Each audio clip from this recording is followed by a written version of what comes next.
ಎಲ್ಲರಿಗೂ ವೈಕುಂಠ ಏಕಾದಶಿಯ ಹಾರ್ದಿಕ ಶುಭಾಶಯಗಳು. ಬೆಳಗ್ಗೆನೇ ದೇವ್ರ ಸ್ಥಾನಕ್ಕೆ ಹೋಗಿದ್ವಿ. ದೇವ್ರ ಪೂಜೆ ಎಲ್ಲ ಚೆನ್ನಾಗಾಯಿತು, ನೋಡ್ಕೊಂಬಂದ್ವಿ. ತುಂಬ ಖುಷಿಯಾಯಿತು.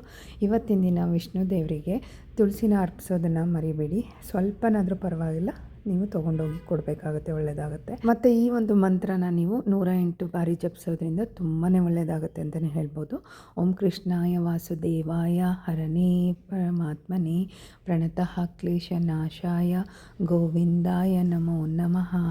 ಆಗೋರು 108 ಬಾರಿ ಜಪಿಸಿದ್ರೆ ತುಂಬ ಒಳ್ಳೆಯದು. ಆಗಿಲ್ಲ ಅನ್ನೋಂಥವ್ರು 21 ಬಾರಿ, ಮಕ್ಕಳಿದ್ರೆ ಒಂದು 3 ಸರಿನಾದ್ರೂ ಅವರಿಗೆ ಹೇಳ್ಕೊಡಿ. ಚಿಕ್ಕ ಮಕ್ಕಳಿಗೆ ತುಂಬಾ ಒಳ್ಳೆಯದಾಗುತ್ತೆ. ಮತ್ತು ಈ ಥರ ವೈಕುಂಠ ದ್ವಾರ ಅಂತೇಳಿ ಮಾಡಿರ್ತಾರೆ. ತುಂಬ ಜನ ಕೇಳ್ತಾ ಇದ್ರಿ, ಶ್ರೀನಿವಾಸ ದೇವಸ್ಥಾನ ಇಲ್ಲ, ವೆಂಕಟೇಶ್ವರ ದೇವಸ್ಥಾನ ಇಲ್ಲ, ಏನು ಮಾಡಬೇಕು ಅಂತೇಳಿ. ಅದಿಲ್ಲ ಅಂದ್ರೂ ಬೇರೆ ದೇವಸ್ಥಾನಗಳಲ್ಲೂ ಕೂಡ ವಿಗ್ರಹನ ಇಟ್ಟು ಪೂಜೆ ಮಾಡಿ ಈ ದ್ವಾರನ ಮಾಡಿರ್ತಾರೆ. ತಪ್ಪದೇ ಈ ದ್ವಾರದಿಂದ ಕೆಳಗೆ ಬರೋದನ್ನು ಮರಿಬೇಡಿ. ಈ ದ್ವಾರದಿಂದ ನಾವು ಆಚೆ ಬಂದರೆ ನಮ್ಮ ಪಾಪಗಳನ್ನೆಲ್ಲ ಕಳೆದು ನಮಗೆ ಮುಕ್ತಿ ಸಿಗುತ್ತೆ ಅಂತ ಹೇಳ್ತಾರೆ. ಮೋರ್ ವಿಡಿಯೋಸ್ಗಾಗಿ ಫಾಲೋ ಮಾಡೋದನ್ನು ಮರಿಬೇಡಿ.